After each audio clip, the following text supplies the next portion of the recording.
Hello everyone, welcome to the series Linear Equation in Two Variable Class 9th Math. Now, today we are going to cover lecture number 4, which is the continuation of the exercise 4.3.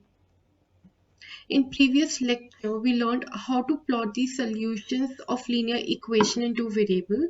हम इसे जल्दी से revise कर लेते हैं. तो किसी भी सॉल्यूशन को प्लॉट करने के लिए आपको 3 स्टेप चाहिए. पहला, सॉल्यूशंस निकालो. कितने सॉल्यूशन निकालो? क्योंकि linear equation in two variable के तो अपने पास इनफाइनाइट सॉल्यूशन होते हैं, करेक्ट? तो हमें कितने सॉल्यूशन निकालने होंगे एक लाइन को प्लॉट करने के लिए, ग्राफ को प्लॉट करने के लिए? So minimum 2 points are required, but to check your answer, to cross check your graph, we have to find the 3 points. Okay, so basically आपको 3 solutions या 3 point निकाल लेने हैं. उन्हें प्लॉट करो, ग्राफ के ऊपर प्लॉट करो, like x axis and y axis, and finally join करो. ज्वाइन करने के बाद आपके पास आएगी एक straight line, and that straight line is the representation of the linear equation in two variable. So that is the small recap. Now let's continue with the exercise 4.3. So the fifth question states, from the choices given below, choose the equation whose graph are given in figure 4.6 and 4.7. So basically we have been given a graph and now we have to find out कि ये graph कौन सी equation का है. तो basically इस graph में देखो अपन को 3 point दिए हुए हैं. तो बेसिकली वो लीनियर इक्वेशन जो इन तीनों पॉइंट को सेटिस्फाई करेगी उसका ये ग्राफ होगा. तो मैं जल्दी से तीनों पॉइंट लिख लेती हूँ. एक दिया हुआ है -1,1, दूसरा दिया हुआ है 0,0 एंड तीसरा दिया हुआ है 1,-1. चलो अब हर एक लाइन को चेक कर लेते हैं कि कौन कौन सी लाइन है जो इन तीनों ही पॉइंट को सेटिस्फाई करने वाली है. तो फर्स्ट वाले को देखते हैं. तो y is equals to x. तो x की जगह डालो -1, y की जगह डालो 1. तो क्या 1 -1 के बराबर है? नहीं. तो पहला वाला तो गलत है, पहला वाला आंसर ही नहीं है. क्यों आंसर नहीं है? क्योंकि वो पहले ही पॉइंट को सेटिस्फाई नहीं कर रहा. तीनों पॉइंट को सेटिस्फाई करना जरूरी है. चलो अब x plus y equal to 0 satisfy करवाते हैं. तो x की जगह -1, y की जगह 1. तो क्या -1 + 1 विच इज 0, तो क्या 0 0 के बराबर है? हाँ है. चलो अब दूसरा पॉइंट चेक करते हैं, क्या जिसमें x की वैल्यू भी 0 है और y की वैल्यू भी 0 है. तो 0 + 0 which is 0 and that is equal to 0. तो हाँ, सेकेंड पॉइंट भी अपना मैच कर गया. अब चलो 1, -1 पुट करते हैं. तो x की जगह 1 एंड y की जगह -1. सो 1 - 1 इज 0 एंड x + y जो कि अपना 0 आया इज इक्वल टू 0. तो बेसिकली अपना थर्ड पॉइंट भी सेटिस्फाई कर दिया. सो इक्वेशन नंबर 2 का रिप्रेजेंटेशन है ये स्ट्रेट लाइन. क्यों? क्योंकि इसकी तीनों जो पॉइंट है वो इसे सेटिस्फाई कर गए. तो ये बाकी के चेक करने की कोई जरूरत नहीं है. ठीक है. Similarly we have the second part of the same question. यहाँ पे आपको एक ग्राफ दिया हुआ है और पूछा है कि कौन सी लाइन इसे सेटिस्फाई करेगी. So the points which are given on this graph और the line is -1,3, second is 0,2 and third is 2,0. आपको लाइकवाइज क्या करना है, एक इक्वेशन पकड़ो और इस इक्वेशन में इन तीनों पॉइंट को सेटिस्फाई करवाओ. अगर ये तीनों पॉइंट सेटिस्फाई कर जाते हैं तो ये इसका आंसर है, वरना दूसरा चेक करो. ठीक है. And likewise. So basically I hope आप ये क्वेश्चन खुद से कर लोगे. So let's go to question number 6. क्या बोल रहा है ये? If the work done by the body on application of a constant force is directly proportional to the distance traveled by the body, express this in the form of an equation in two variable and draw the graph of the same. अच्छा, ठीक है. तो अपन को question में दिया हुआ है कि जो वर्क डन होता है बॉडी का वो एक फोर्स की वजह से होता है जो कि कांस्टेंट है. तो वो वर्क डन जो कि कांस्टेंट फोर्स की वजह से हुआ होता है वो डायरेक्टली प्रोपोर्शनल होता है डिस्टेंस के जो कि एक बॉडी ट्रैवल करती है. ठीक है. तो मैं अब वर्क डन को मान लेती हूँ x. So let the work done be x and let the distance travelled by the body be y. ठीक है. तो मैंने दोनों चीजों को मान लिया. तो क्या बोल रहा है कि जो x है वो डायरेक्टली प्रोपोर्शनल है y के. ठीक है. अब प्रोपोर्शनैलिटी साइन अपन को जब भी हटाना होता है अपन कांस्टेंट टर्म ले आते हैं, तो बेसिकली अपन को ये दिया हुआ है और इसमें बोला हुआ है कि वो जो कांस्टेंट टर्म है ना that is nothing but constant force. So basically x is our work done, y is the distance, and in this question जो अपना k constant आया है this is acting as a force. अब ये जो अपनी इक्वेशन बनी है ना हमें इसका ग्राफ बनाना है, सॉरी लाइक x की जगह y आएगा, तो वी ऑलरेडी नो कि इसका ग्राफ कैसा होगा. देखो इसमें 0,0 तो ऑलरेडी आएगा. So the graph of this equation will for sure pass through a origin. तो इस टाइप की जो linear equation in two variable होती है that always passes through the origin. Okay अब क्या बोला है by taking the constant force as 5 unit. अब देखो ये भी बोल दिया कि k मत रखो वेरिएबल, तुम तो x इक्वल टू 5y का ग्राफ बना दो, क्योंकि अपन को यहाँ पे कांस्टेंट फोर्स की वैल्यू दी हुई है 5, तो बेसिकली k की वैल्यू हो गई 5. तो 5 जब हमने पुट किया इक्वेशन में तो अपनी जो फाइनल इक्वेशन आ रही है वो आ रही है x इक्वल टू 5y. अब इसका अपन को ग्राफ बनाना है, ठीक है. तो एक पॉइंट हो गया मेरा 0,0. अब फॉर एग्जाम्पल मैं x की वैल्यू रख रही हूँ 1, ठीक है. तो y की वैल्यू क्या आ जाएगी, x की वैल्यू रखी मैंने 1, तो y की वैल्यू आ जाएगी 1/5. तो ये जो पॉइंट आया ना तो यहाँ इस एक्सिस पे हो जाएगा 1/5. सिमिलरली जब मैं x की वैल्यू 2 रखूंगी, x की वैल्यू 2 रखूंगी तो y की वैल्यू आ जाएगी 2/5. ठीक है. So this is the graph which we will get of the equation x equal to 5y. ठीक है. अब क्या बोल रहा है अपन को क्वेश्चन, आगे रीड करो. ग्राफ तो अपन ने बना लिया जो कि बहुत ईजी होता है, अब तो अपने बाएं हाथ का खेल है, और ये अपना इक्वेशन है. ठीक है. तो इक्वेशन को मैं रहने देती हूँ. अब क्या बोल रहा है, also read from the graph the work done when the distance travelled by the body is. तो बेसिकली अपन को वर्क डन निकालना है, मतलब कि अपन को x निकालना है जब अपन को डिस्टेंस दी हुई है, जब अपन को y की वैल्यू दी हुई है 2 यूनिट और 0 यूनिट. तो एक बार इस इक्वेशन में y की वैल्यू 2 डालो और x फाइंड आउट करो. सिमिलरली एक बार y की वैल्यू यहाँ 0 डालो और x को फाइंड आउट करो. तो जब y की वैल्यू 2 है ना तो x की वैल्यू आ रही है देखो 10, 5 2 is 10. एंड जब y की वैल्यू 0 है तो x की वैल्यू भी 0 आ रही है. So these are the answers of the question number 6. Okay, so Yamini and Fatima, two students of class 9th of a school, together contributed ₹100. तो इन दोनों ने मिलके 100 रुपए इकट्ठा किए, किस चीज के लिए, प्राइम मिनिस्टर रिलीफ फंड के लिए. ठीक है. तो जिससे कि वो अर्थक्वेक विक्टिम्स को हेल्प करे. अब हमें एक लीनियर इक्वेशन लिखनी है जो कि इस डेटा को सेटिस्फाई करती है और इसका ग्राफ भी बनाना है. तो ठीक है, मैंने मान लिया कि जो यामिनी ने रुपए इकट्ठा किए वो x थे और फतीमा ने जो रुपए दिए अपन को वो y थे. अब बोला क्या है कि यामिनी और फतीमा ने मिलके 100 रुपए इकट्ठे किए, मतलब कि x plus y is equals to 100. अब ये जो अपने पास इक्वेशन आई है इसकी ग्राफ बना दो. तो इसका ग्राफ बनाना कितना ईजी है, एक बार चलो x की वैल्यू 0 पुट करो.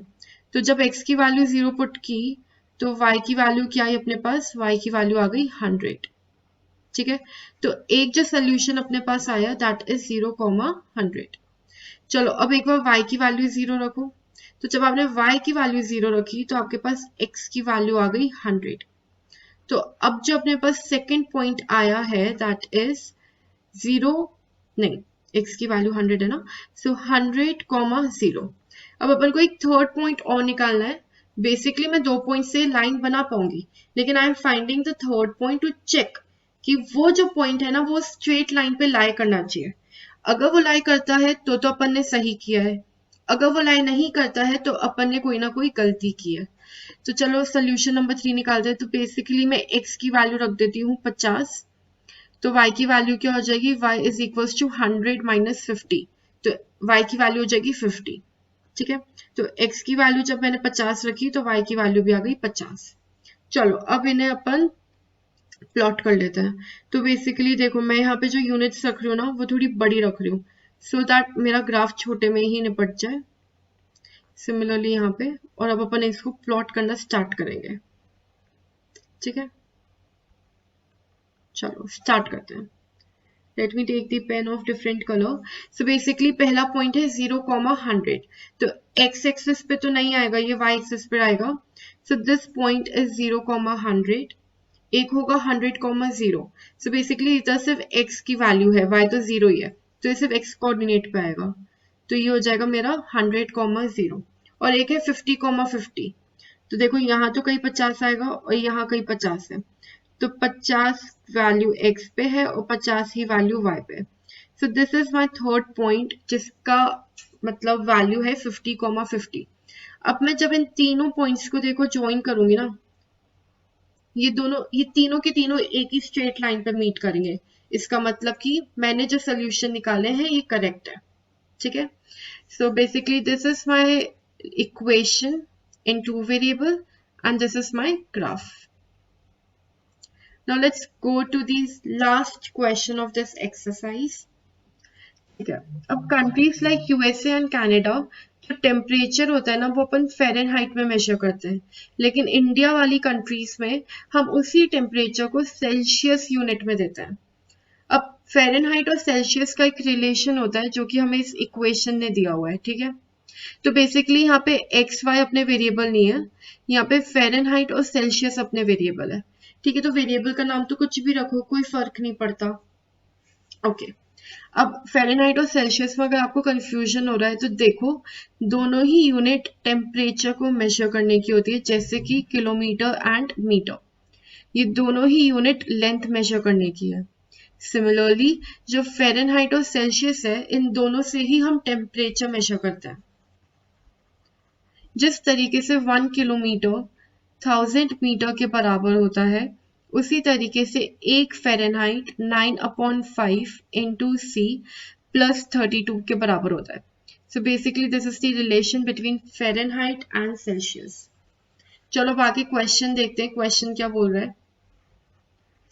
तो पहला क्वेश्चन क्या बोल रहा है कि ग्राफ बना दो जल्दी से।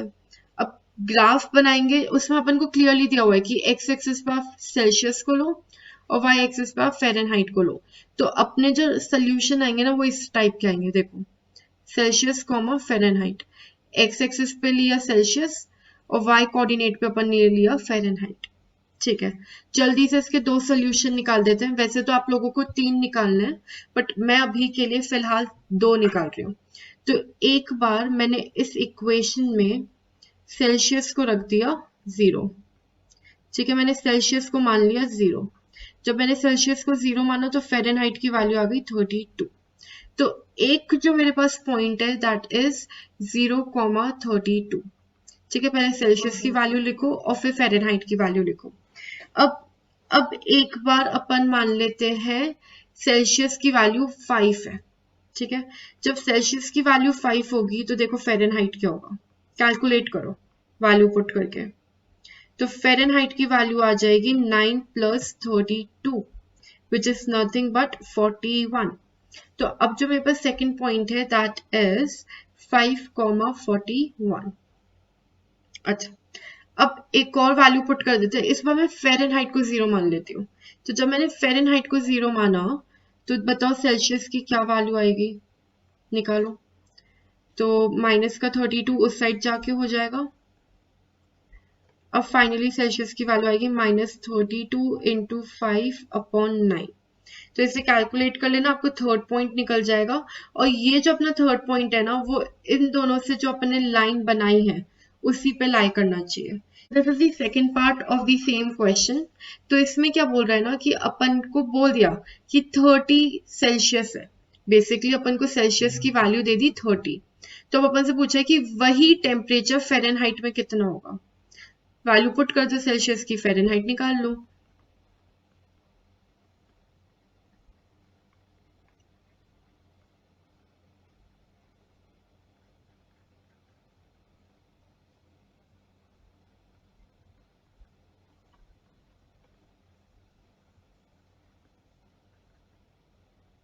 सो बेसिकली अपनी जो फ़ारेनहाइट की वैल्यू है वो है 86 डिग्री।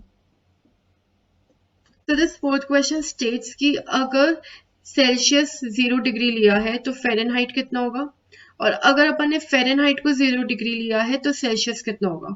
हमने ये क्वेश्चन पहले पार्ट में ही सॉल्व कर लिया है ना। एक बार आप सेल्सियस की वैल्यू 0 डालो इस इक्वेशन में और फ़ारेनहाइट की वैल्यू निकालो जो कि क्लियरली दिख रही है 32 है। सिमिलरली एक बार फ़ारेनहाइट को 0 रखो और सेल्सियस की वैल्यू निकाल लो। Now this is the last final question of this exercise. ये क्या बोल रहा है, अगर नहीं, इज देयर अ टेम्परेचर जहां पे न्यूमेरिकली फ़ारेनहाइट और सेल्सियस बराबर हो, मतलब कि फ़ारेनहाइट और सेल्सियस बराबर हो। तो अब ये जो इक्वेशन है ना, इसमें फ़ारेनहाइट और सेल्सियस अलग अलग नहीं है, दोनों एक ही है। इसे मान लेते हैं, चलो ये x है, दोनों को मैंने एक नया नाम दे दिया x। तो basically x is equals to 9/5 into x plus 32। तो बेसिकली मैंने सेल्सियस की जगह भी x लिखा और फ़ारेनहाइट की जगह भी x लिखा। अब इससे अपन को क्या निकालना है, अपन को x ही निकालना है। So basically we have one variable, one equation, we can easily find it. चलो निकाल लेते हैं। सो माइनस का 32, क्योंकि इसको मैं इक्वेशन के साइड ले गई, is equals to 9/5x minus का x। तो ये हो जाएगा माइनस का 32 is equals to 9x minus 5x upon 5। तो फाइनली अपने पास आ जाएगा माइनस का 32 is equals to 4x upon 5। अब x की वैल्यू बहुत पास ही है, माइनस का 32 इंटू 5 अपॉन 4। ऐसा क्यों किया, 5 यहाँ डिवाइड में था तो यहाँ मल्टीप्लाई में जाएगा, 4 यहाँ मल्टीप्लाई में था तो यहाँ जाके डिवाइड में जाएगा। ये इसकी टेबल में 8 टाइम जाता है। तो basically x equal to minus का 40 degree is the temperature which is numerically same for Fahrenheit and Celsius.